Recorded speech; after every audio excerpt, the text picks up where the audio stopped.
Big shout out to my buddy Balo for that absolute abomination of an intro. Half the reason why I wanted to make a video today was just to have an excuse to use it. I love it. It's obnoxious. It's great. Um, so this video that I'm making today is something that I'm hoping to, make into kind of a series because politics are something that interests me a lot in real life, and the application of politics and some of the politics that go into RS are also something that's very interesting to me. And it's something that I think, while on some level everyone recognizes that it's there, I don't know how many people actually sit down and really take a critical look at it.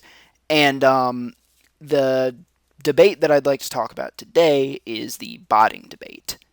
Um, and there are two sides to this debate, even though almost nobody truly supports botting, aside from, bot makers and gold sellers. There are two sides to the question, and the question comes down to, is botting economically good for the game, or is botting economically bad for the game? And there are actually extremely solid arguments for both sides of it, and in this video I'd like to go into detail about, what those arguments are, why they are true, and really both sides of it are technically and potentially true. And, kind of talk about some of the characteristics that most people that fall on either side share. Because it's interesting, depending on what side of the argument you fall on, odds are you probably share a lot of characteristics with other people that fall on the same side of the argument as you. Um, and it's very interesting too, because in some ways, whether or not people realize it, there almost is two different political parties to RS. And but I'll go into a lot more detail about all of this as the video goes on. But before I do that, I think we ought to take a look at exactly what I'm talking about when I talk about bots and a botting problem. So let's take a hop on over to Karamja. Oh, look at that, pay-to-play world. Nobody there. Totally dead content. Definitely dead content area. Nobody fishes lobsters in 2016. Oh, wait. Oh, wait, there's so many people that I'm not even loading them. Oh, here we go. Oh, maybe there's just a couple. Oh. Oh, my. Oh, my, that's a lot of people. That's a lot of level 3s. It's a lot of level 3s with really disgusting, unintelligible names. That is actually 30 right there, and that's about 120 right there.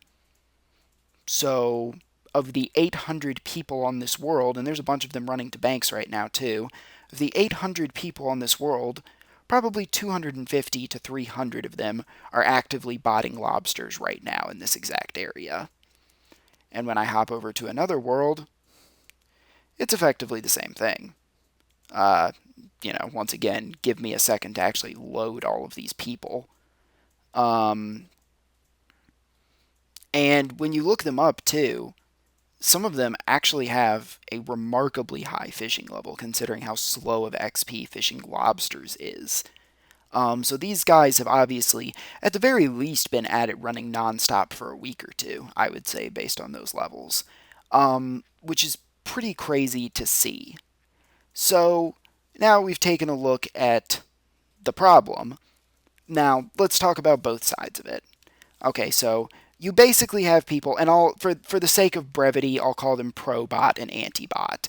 Even though, the pro-bot side really doesn't support botting, they're more so just the people that don't really care. And those people that don't really care, they tend to be more wealthy players. And they don't really care because the truth of the matter is, bots bring in a massive supply of a lot of resources that probably wouldn't otherwise be brought into the game, because most of the methods that bots do are very simplistic methods that are really, really shit money if a real player was doing them. And so the fact of the matter is, there's so many good money-making methods in RS at this point, there's not very many real players that would be doing them. So the argument is that they bring in a needed supply. Basically, it's the exact same thing as the illegal immigration argument, or the immigration argument in real life, which is that they do the jobs that nobody else would be doing. They do the jobs that nobody wants to do for crap money. And it's true, they do. And, in some ways that does kind of make them a necessary evil. Now, the other side of that argument, though, and it's remarkable because it's the exact same side as the other side of the illegal immigration argument in real life, is that if those bots weren't there doing it, the free market would adjust those prices due to the increased demand and the decreased supply, and the money per hour of those methods would go up. Now, the thing is, certain methods of money making, such as fishing sharks, which is barely 100K an hour, sharks aren't going to go up to 8K a piece to where it would be 800K or 1.2 mil an hour. It'll just never happen, you know?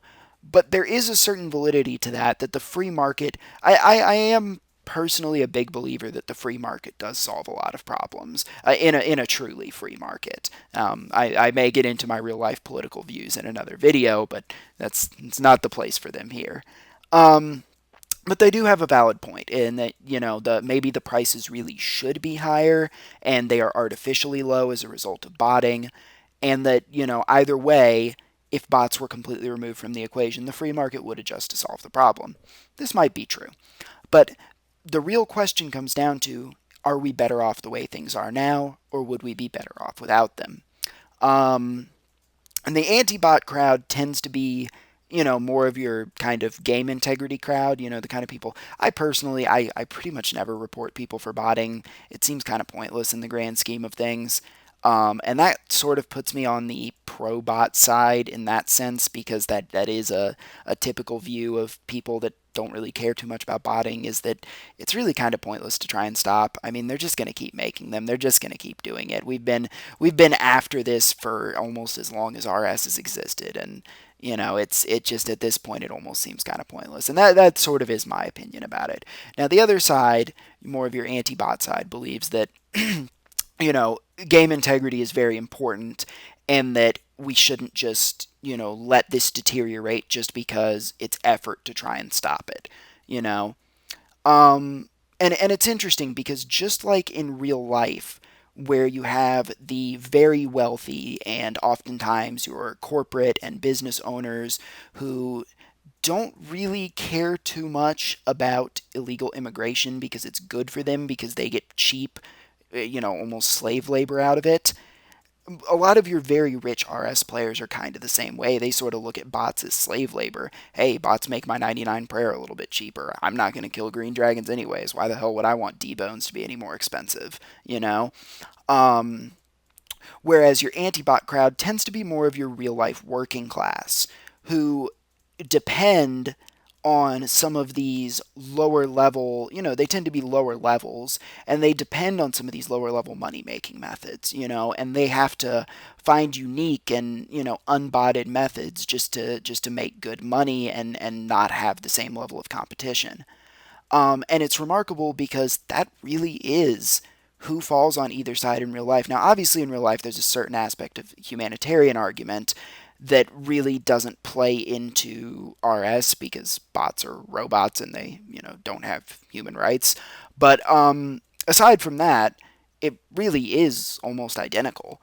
And it's interesting, too, because the way that this falls, it's essentially a progressive and a conservative mindset.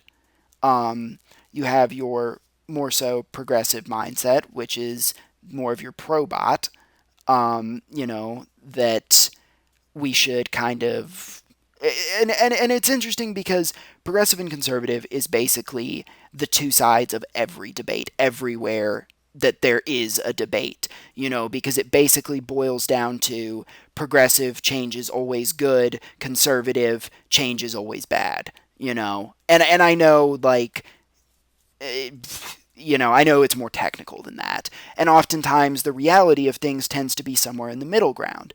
But middle ground is very difficult. Middle ground is almost impossible, because middle ground is different on every single issue.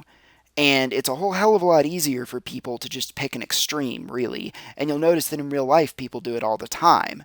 And, you'll notice that everywhere that people are arguing with each other, they tend to do it all the time. Because middle ground is hard, and not everybody agrees on middle ground. But most people will go ahead and agree with an extreme if they're forced to. Um, and at the end of the day, pretty much every single issue in RS boils down kind of to progressive versus conservative. And RS is remarkable in that it has a pretty conservative player base, you know, especially after EOC and everything. We're pretty conservative with our game. So, question of the day, do you think we need to code a firewall to keep the bot scripts out and force the gold sellers to pay for it, or do you think bot lives matter? All right, guys, have a good day.